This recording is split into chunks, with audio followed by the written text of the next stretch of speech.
4 years is a long time and you get booted out. But I think that certainly, I mean, all the building societies that I've been a member of, which was a lot when I thought they were all going to be demutualised,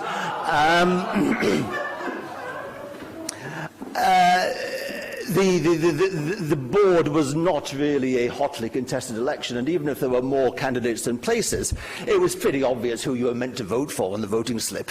You know, I mean, one was in big type and the other was on page 95, and and of course, as Philip was too polite to say, the reason why he's had so many elections is that the carpetbaggers have been trying to muscle in onto his board, which is, you know, but all fair's fair. I mean, they have had the elections.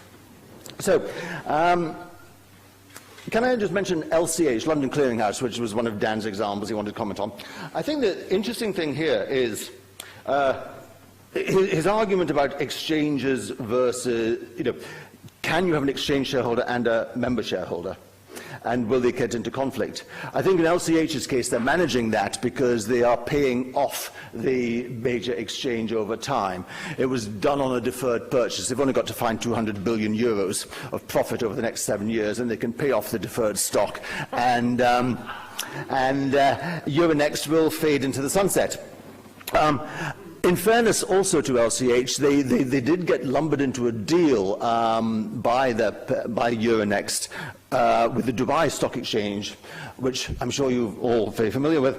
And the Dubai Stock Exchange, Euronext supplied technology to the Dubai Stock Exchange and said, you've got LCH as well.